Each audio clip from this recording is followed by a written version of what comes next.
Buenas noches.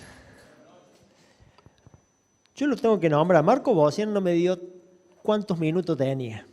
Yo tengo un récord de 3 horas y media. Les aviso, no, pero no voy a pasar de los 40. Pero me ha tocado predicar en Bolivia, que es otra cultura, y los hermanos, y dale, 3 horas y media, así que no, espero no llegar en eso. Disculpen si me sienten muy afónico.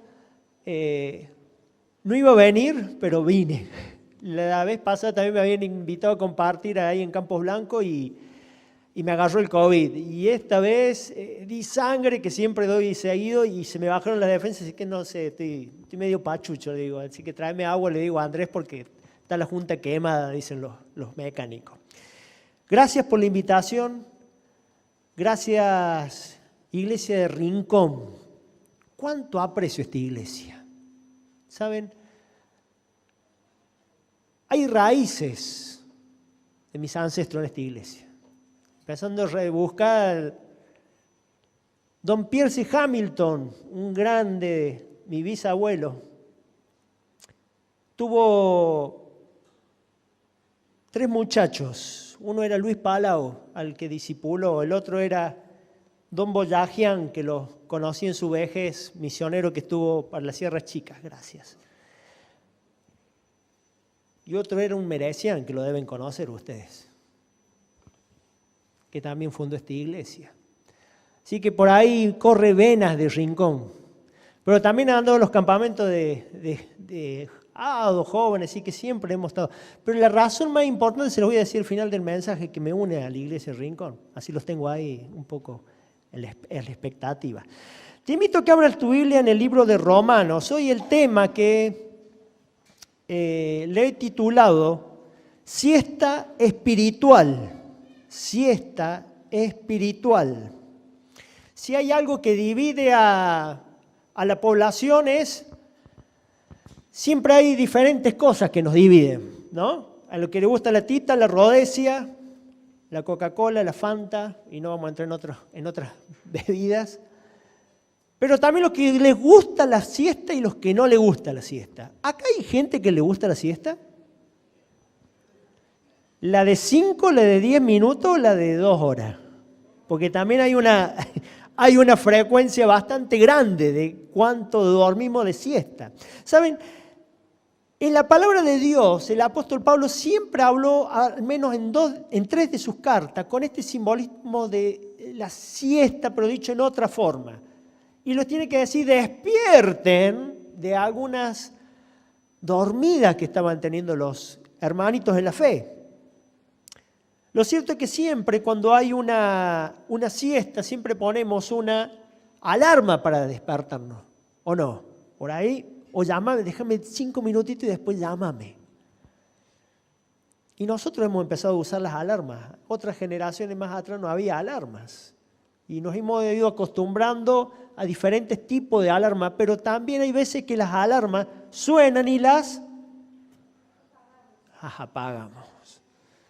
La historia de la aviación argentina, el accidente de Lapa, fue por una alarma que sonó y se desestimó.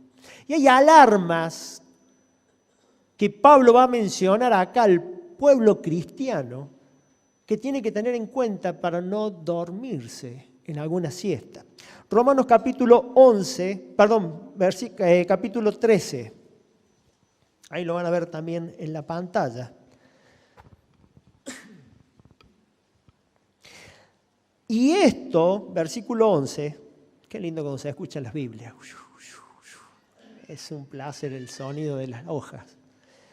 Romanos 13, 11, enciendan la Biblia o como quieran, pero acompáñenme.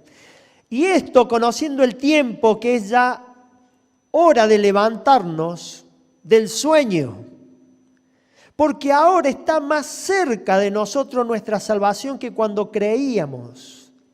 La noche está avanzada y se acerca el día. Desechemos, pues, las obras de las tinieblas y vistámonos las armas de la luz. Andemos como de día, honestamente, no en glotonerías y borracheras, no en lujurias y lascivia, no en contienda y envidia, sino vestidos del Señor Jesucristo y no proveáis para los deseos de la carne. Padre, en esta tarde necesitamos aprender de tu palabra. Necesitamos que hables a nuestros duros corazones y nos muestres, Señor, nos corrijas, nos exhortes, endereces nuestros pasos. Queremos escucharte, Padre, en el nombre de Jesús. Amén. Saben, es curioso que Pablo habla a la iglesia de los romanos, los cristianos que estaban en los romanos, y los tiene que hablar y tratar de enderezar las perspectivas en las que ellos estaban viviendo. Es curioso ver, otra de las traducciones dice después que en el versículo 11, y esto también, porque viene hablando de una serie de cosas que tiene que el cristiano practicar. Recordarán Romanos capítulo 12, ¿no? Ruego pues, por la misericordia de Dios, que presenten sus cuerpos en sacrificio vivo. Y Pablo sigue hablando, pero ahora viene, por eso empieza diciendo, y esto, sumando más cosas. Y esto, sumando más cosas para el Evangelio. ¿Saben? Es que siempre me pregunto si tenemos que entender el Evangelio una sola vez o lo tenemos que entender cada día. Soy de hacer muchas preguntas, pero no quiero que me las responda. Te lo vuelvo a preguntar. ¿Al Evangelio lo tenemos que entender una vez o lo tenemos que entender todos los días? ¿Saben? De esto se trata, este despertar de que estaban dormidos. Necesitamos mirar el pasado, mirar la cruz, como hablaba en la Santa Cena, y recordar cada día qué es lo que ha hecho Cristo por nosotros. Lo primero que está diciendo ahí Pablo, vamos a ir un clic, es en despertar. ¿Les gusta ese animalito? Es conocido como el perezoso. Tuve el placer de conocerlo. Es típico en Costa Rica. No estuve por placer ni viaje, de trabajo. ¿Saben una curiosidad que tiene este bichito? Duerme entre 15 y 17 horas al día. Pero lo más curioso es que lo va a ver con una pachorra, paz, no sé cómo explicarlo, que a uno le da ganas de apurarlo, que come y si se le acaban las hojas de ese árbol, muere porque no se pasa al otro árbol. Es lo más vago de lo vago que hay. Y hay veces que esa figura me gusta para decir, hay cristianos que están vivos pero que duermen espiritualmente. Viste que andan, los ves que avanzan pero pasito, pasito. Despertar. Y en esto, versículo 11, conociendo que el tiempo ya es hora de levantarnos del sueño. Ya es hora de levantarnos del sueño. ¿Qué pasa cuando nos dormimos? Dice que cuando pasan, los médicos saben más, ¿no? Entramos en un estado en que los electricistas dirían, van bajando las térmicas, ¿no? De a poquito. Y somos y no somos. ¿No? Algunos empezamos a abrir la boca, otros le van corriendo la baba, otros empiezan a hacer algunos sonidos. Mi mamá siempre le decía a mi papá que parecía un Mercedes 1114. Y lo entendí después que conocí motores, ¿no? Roncaba. ¿Y cómo roncaba? Porque uno cuando está dormido se pierde y pierde la sensibilidad. Y Pablo le estaba diciendo, despierten porque no hay mayor peligro de que andar medio dormido. Empiezan las obras de la carne a hacer las suyas. Cristianos creyentes que están en siesta espiritual, medio despiertos, medio despiertos. Ahora, ¿por qué me tendría que levantar? ¿No? Y yo le tengo 2 hijos adolescentes. Cuando uno lo llama, ¿por qué? ¿no? O lo llama para ir porque tenés que ir al colegio, porque hay que ir a la iglesia, por algo. Pablo nos está diciendo por qué nos tenemos que levantar, qué es lo que está cerca.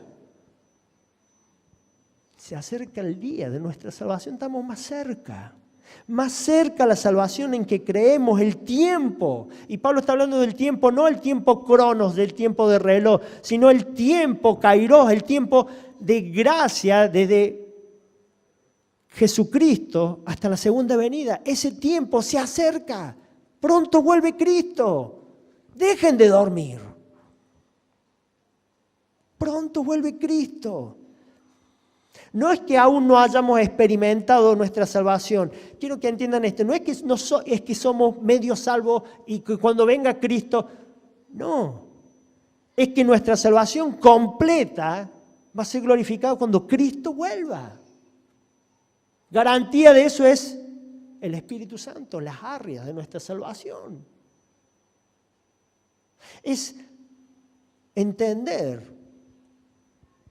este aspecto. Pablo 2000 años antes, diciéndole también en Filipenses 3:20, más nuestra ciudadanía no está en los cielos, de donde esperamos el Salvador, el Señor, el cual transformará nuestro cuerpo de humillación para que seamos semejantes a su gloria. ¿Cuándo? ¿Cuándo va a ser esto? Cuando Cristo vuelva. Hay un teólogo, Caballero Yoku, que dice, es el ya y todavía no del reino de los cielos. ¿Se entiende? El ya, pero todavía no del reino de los cielos. El ya y no del reino de los cielos. Todavía sigue habiendo focos de resistencia en nuestras vidas. Pecados que siguen dominándonos. ¿Hasta cuándo vamos, Señor, a lidiar con esta carne? Pablo decía, ¿hasta cuándo? ¿Hasta cuándo? Hasta que Cristo vuelva. Por eso, hasta que Cristo vuelva, tenemos que despertarnos. Despertarnos. Y no, dice la palabra de Dios, exhorten a si hay algún profano, alguno que cambie, decía como Esaú, que cambie las cosas eternas por cosas temporales. Quizás haya en esta noche alguno que está cambiando por las cosas eternas por cosas temporales. Quizás haya alguien en esta noche que necesite ser despertado de una siesta espiritual que viene así como ese bichito, muy despacio, creciendo en la fe. Despierta, Cristo pronto viene, necesitamos poner las cosas en orden. Primera D, despertar. Ay, me inventé la 3, viste que está la 3T, bueno, en la mía son las 3D.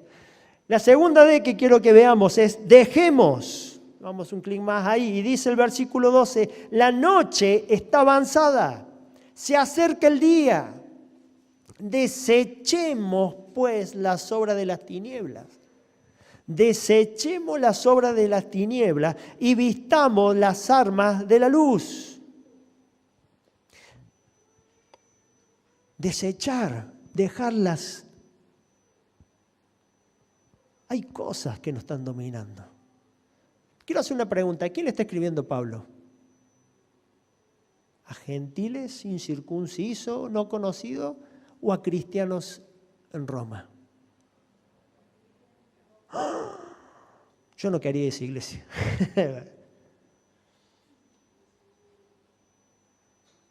Debemos matar el pecado, pero hay cosas que no son pecados y también nos dominan. Hebreos 12 dice, por tanto, 12:1, también nosotros que estamos rodeados de una multitud grande de testigos, despojémonos del lastre, y el pecado, en especial el pecado. Hay cosas que no tienen en el título, nombre, asignación de pecado, pero que son lastre en nuestras vidas. Y también las tenemos que dejar. Y los jóvenes saben, los adolescentes saben, los adultos saben qué cosas no son pecado, pero son lastre, freno a nuestra vida espiritual. Hacemos un clic más. Hay un John Owen tiene una frase que me encanta, y la de ese conejito tan tiernito. Mata el pecado o el pecado te matará a ti. Tenemos que dejar, despojar y sacar el pecado. Vuelvo a recordarle de vuelta, la carta está para hermanos cristianos. Dejar, sacar pecado.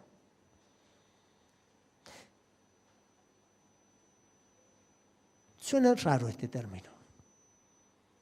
Saben, hace 8 años estuve en Santiago de Chile en una capacitación de una maestría y tuve la oportunidad de tener un hombre de una de las iglesias, de las megas iglesias del mundo. Empieza con H, no lo voy a decir por los dos, me van a hacer un juicio acá. Y este arquitecto de iglesia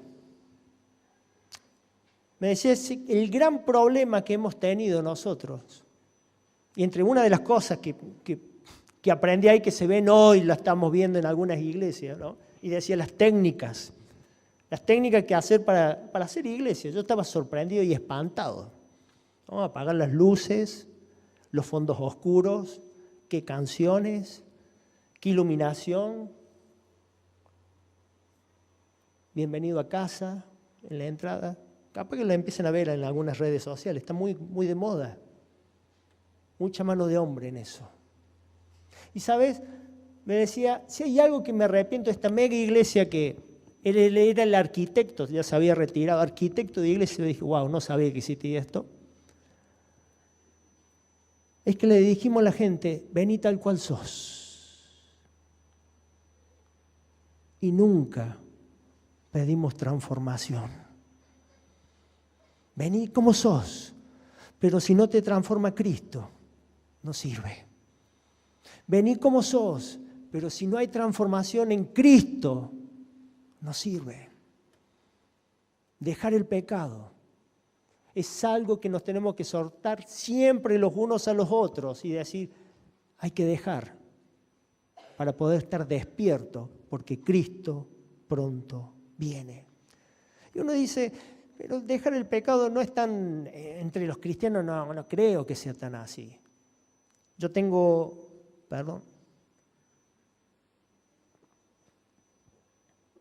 tantas malas experiencias con esto, tantas. La última que recuerdo fue en el Halloween del año pasado, una joven disfrutando de Halloween y el domingo pareciendo tomar la Santa Cena.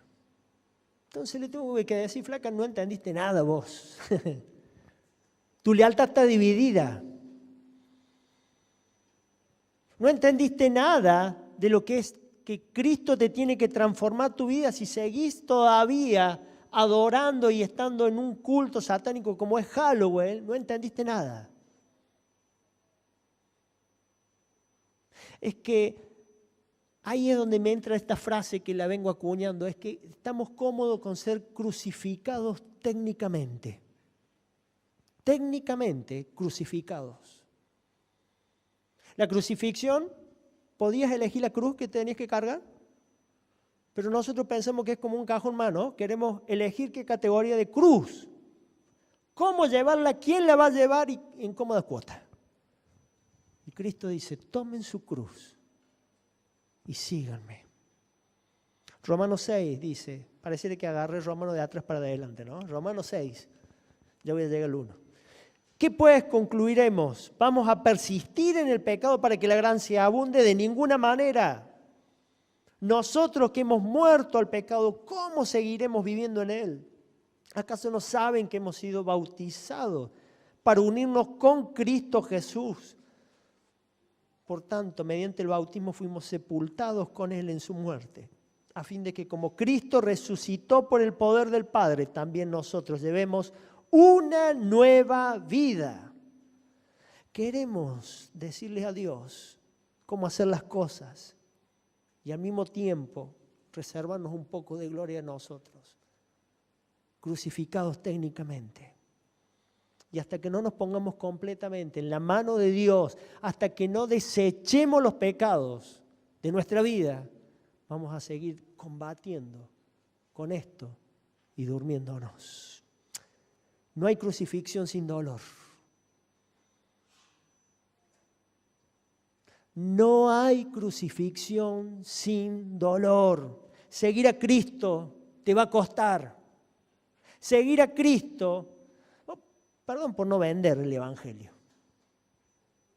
Seguir a Cristo te va a costar. Seguir a Cristo te va a costar dejar amistades, dejar parejas, dejar lo que crees que está bien, el amor. Seguir a Cristo es mucho más profundo.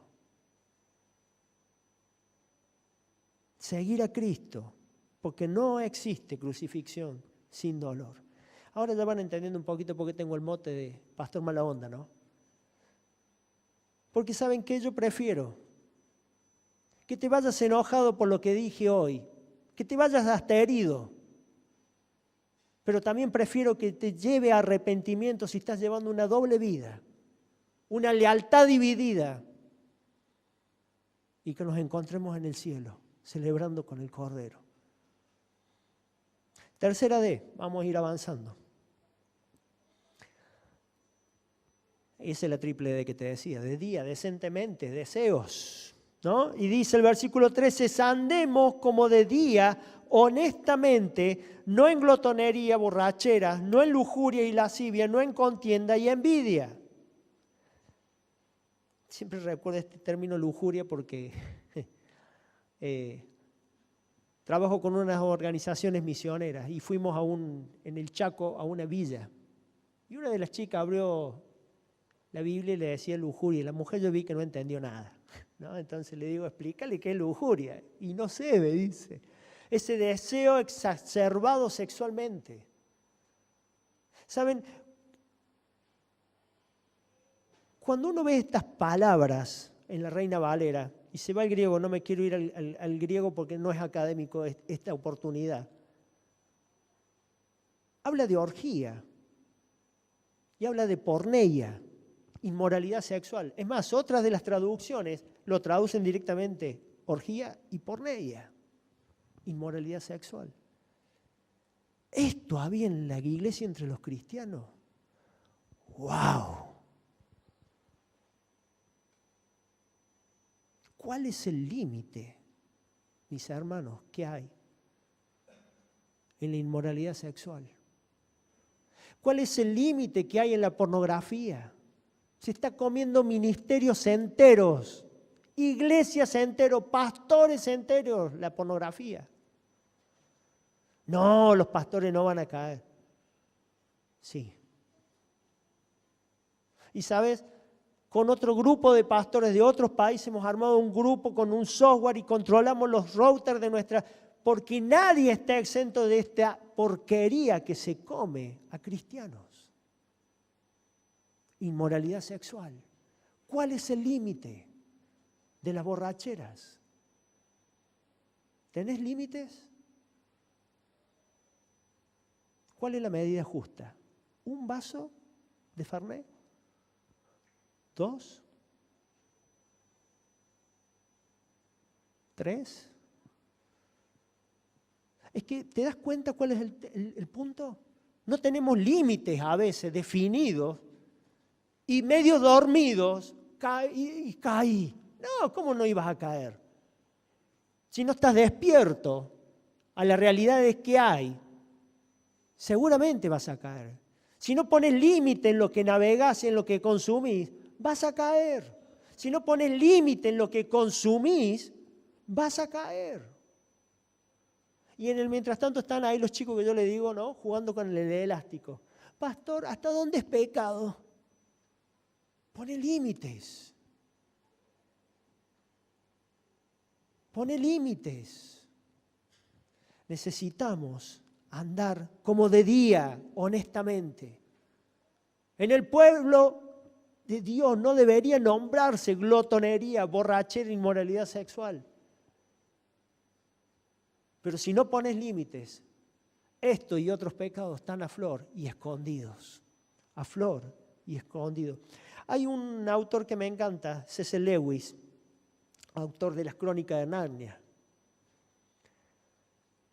Y hay un libro que tiene Cartas a mi sobrino el diablo. Se lo regalé a mi hija cuando cumplió los 15 años porque es un librazo. A lo que le gusta la literatura se lo recomiendo. Clásico cristiano. Y una de las frases que plotearía.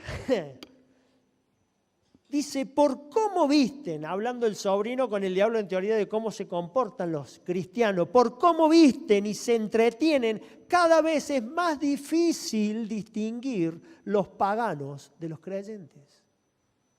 Por cómo visten y se entretienen. ¿Es testimonio cómo te vestís y cómo te entretenés? ¿Sabes? Asisto a muchas bodas. Y me da vergüenza a veces ver el pueblo de Dios cómo se entretiene. Me da vergüenza ver cómo se viste.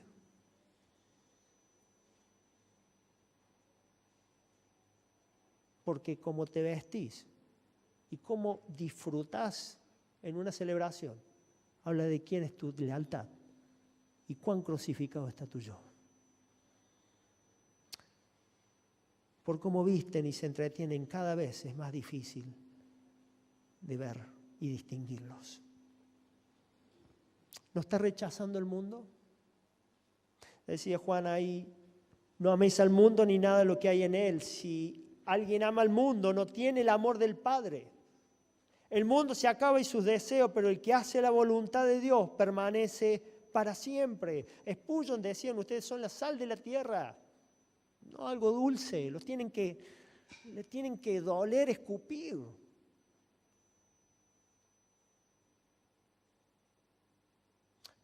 Qué triste es ver que hay deseos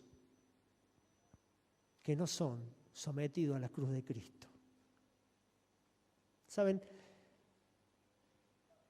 Hay una norma, podría decir, y es que esa ausencia de deseo de estar santificado, de caminar en santidad, termina de marcar y manifestar mi relación con Dios. Si no hay deseo de santificación, cada día va marcando tu relación con Dios.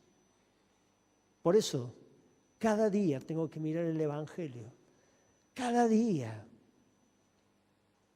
apreciar de su misericordia. Cada día, porque lo que está en juego es nuestra vida también. Y Pablo le termina diciendo después a los corintios, ¿no? Que era la iglesia más perseguida por todos estos males. Huyan de la inmoralidad sexual. Todos los demás pecados que las personas cometen quedan fuera del cuerpo, pero el que comete inmoralidad sexual peca contra su propio cuerpo. ¿Acaso no saben de que su cuerpo es el templo del Espíritu Santo? Fueron comprados por un precio. Por tanto, honren a Dios con sus cuerpos. Y eso aplica para con todo. ¿Hasta dónde jugamos con el elástico de la gracia, de los permitidos? Porque mientras quedamos debatiéndonos si es o no pecado, si esto me puede o no, el enemigo gana terreno. Mientras vos te parás ahí en la peatonal con el celular y lo sacaste, te dormiste 2 segundos, ¿qué pasa? Haga la prueba, saquen un iPhone. ¿Quién quiere donar su iPhone para hacer una prueba? Saca tu iPhone en la peatonal y mira y duda un segundo. ¡Chao! Te lo roban. Cuando empezás a dudar si es, no, ojo. ¿Hasta dónde? Tus límites tienen que estar claros para vencer las tentaciones. Siempre hay en Efesios 5:11 diciéndole Pablo, no tengan nada que ver con las obras infructuosas de la oscuridad. Pero Marco, un poquito, nada que ver. No tengan nada que ver. ¿Es que podremos nosotros vencer esas cosas? Miren, cuando uno hace un estudio de la vida de Caín, ahí en Génesis 4:7, me encanta en una de las traducciones que dice, ten cuidado, el pecado está en la puerta, al acecho, ansioso para controlarte, pero tú debes dominarlo y ser su amo. Siempre va a estar en la puerta. Depende cuánto lo domestiques a ese pecado, es la fuerza y la potencia que va a agarrar en tu vida. Por eso dice, pongámonos la armadura. Vamos a ir a la otra R, por favor. ¿Y cuál es la solución que da? Ahí te puse, Marcos, una foto, Marquito Bocia, porque te vi siempre elegante. No, dice, sino vestíos del Señor Jesucristo y no proveáis los deseos de la carne. Vestirse del Señor Jesucristo. Ahí en el griego dice revestir, embutir, meterse adentro de Jesucristo. Asir a Cristo. ¿Saben, mis hermanos? Si no asís a Cristo, si no te aferrás a Cristo, este mundo te lleva puesto. Y siempre le digo a los jóvenes, Satanás tiene millones de años también en hacer caer a cristianos. No, pero conmigo no. Huí. Aférrate a Cristo, no coquetees ahí. Revístete de Cristo. Es que como te vestís, es como te comportás, ¿o no? Mi papá siempre me decía una frase de una autora. Como te ven, la conocen a la autora. Como la ven, te tratan. Y si te ven mal, te maltratan. Porque como vos estás vestido, te van a tratar. Como vos te vestís y a lo que las prendas que agarra es como que uno espera el comportamiento. Mi viejo es un personaje.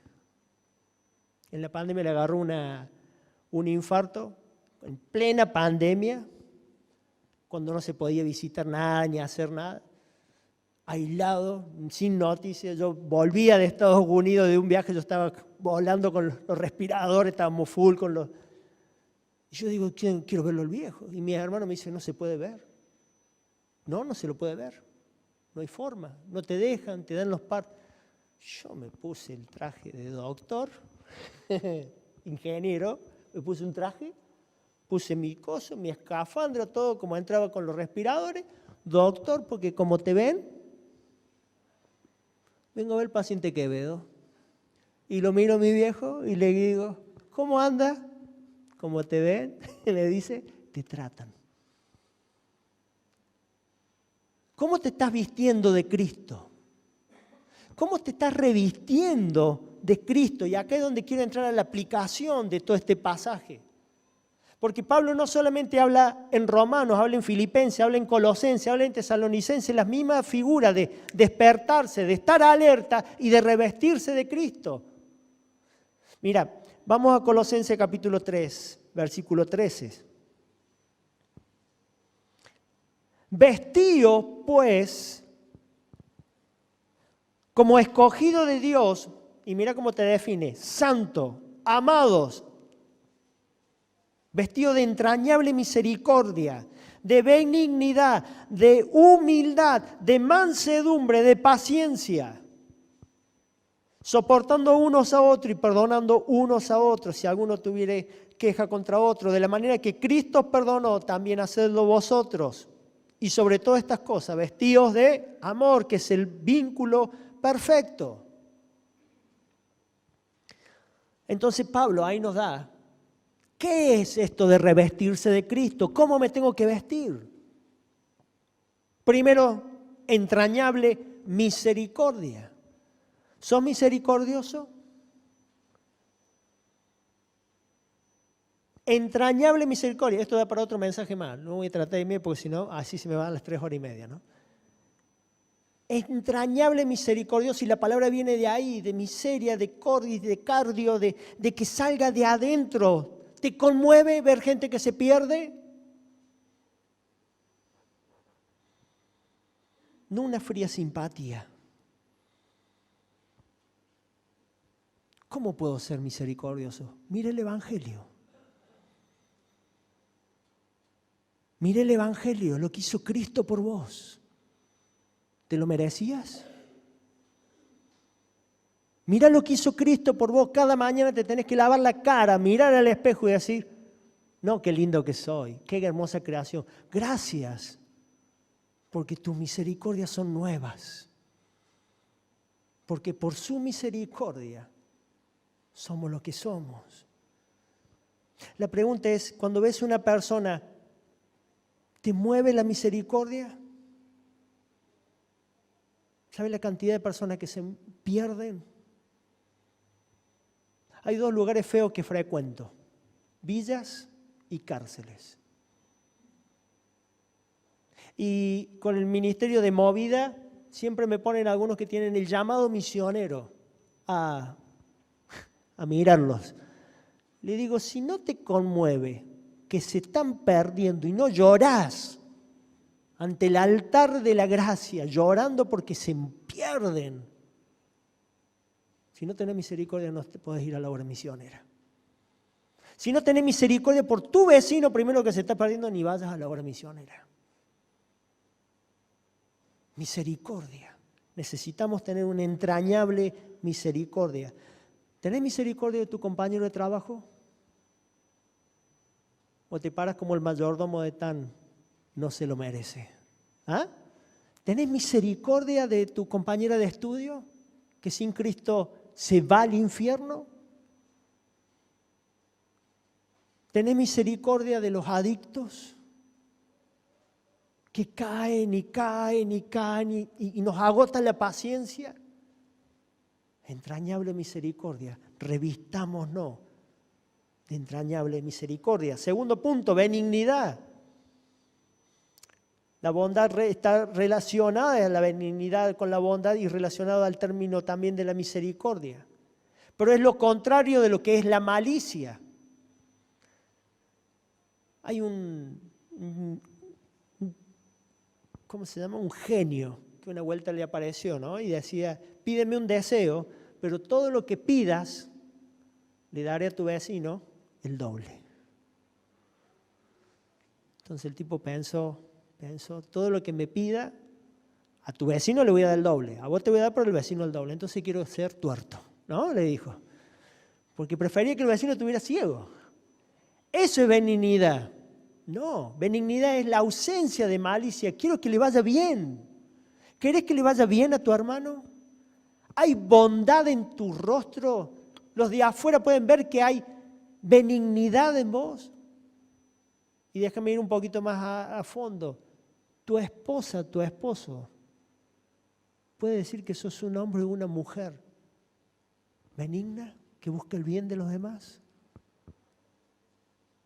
Porque cuando vemos que al vecino le va mejor que a nosotros, ¿no? Ya empezamos, no quiero que le vaya tan bien. Benignidad, revestirnos de benignidad. Marco, no tengo benignidad, no soy bueno. ¿Cómo puedo hacer para revestirme en eso? Tenés que mirar el mismo Isaías que está contemplando a Jesús. Verá el fruto de su salvación de su alma y quedará satisfecho. Dios entregando a su Hijo. De vuelta, mira el Evangelio si te falta revestirte de Cristo. Dios muriendo en la cruz por mí. Humildad, esa hermosa actitud, derivado también de humus, de tierra, de estar postrado. Humildad. ¿Somos humildes? Tozer dice, el infierno está representado en la mayoría de las veces por este mundo que está pendiente de su propia necesidad. Los pupocéntricos le llamo yo. Si no nos mueve el otro que se está perdiendo, el otro que necesita de Cristo, estamos errando el blanco. Humildad. La contraseña para ir al cielo, ¿saben cuál es? Reconocer que soy nada, que necesito un Salvador.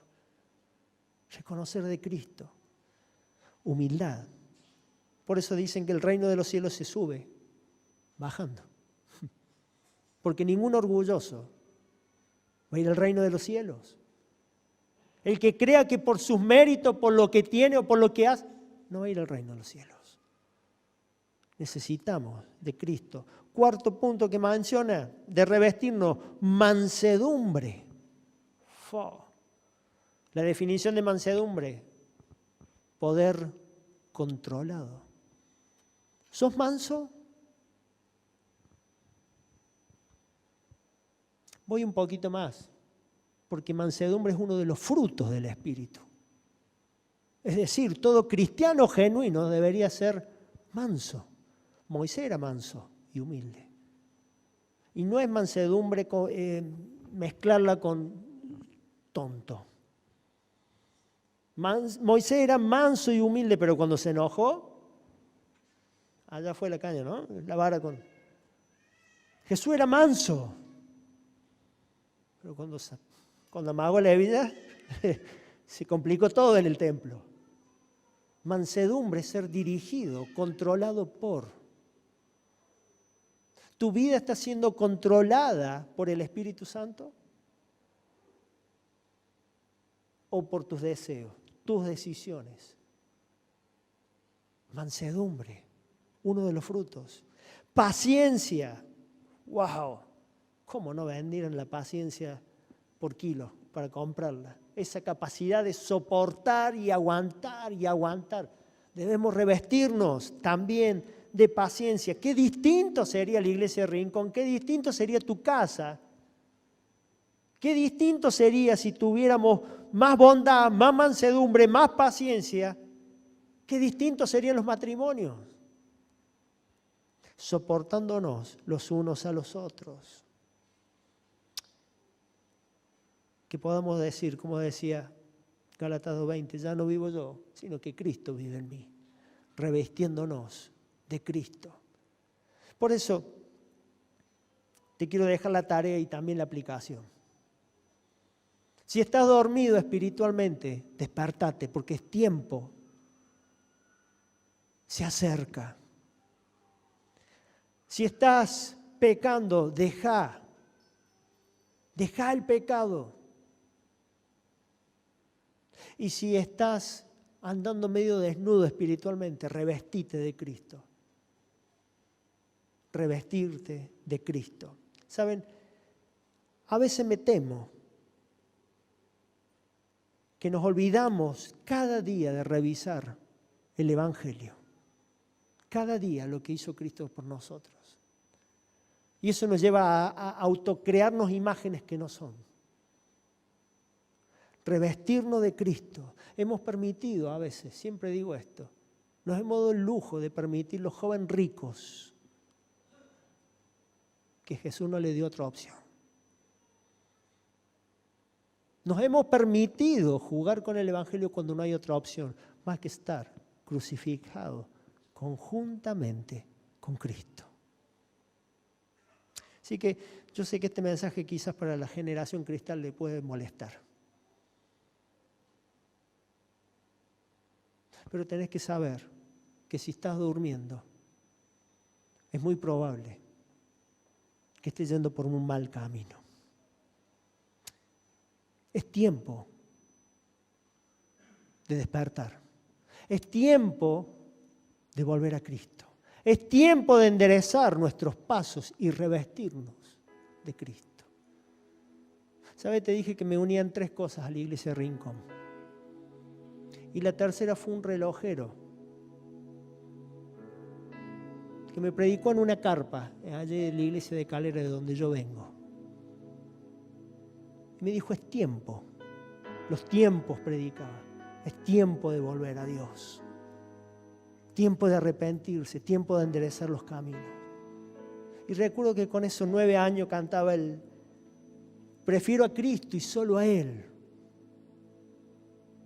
Y creo que cada día tenemos que elegir, preferir a Cristo. Cada día tenemos que volver a ver el Evangelio y recordar lo que hizo Cristo por nosotros. Y despertarnos de cualquier siesta espiritual que llevemos.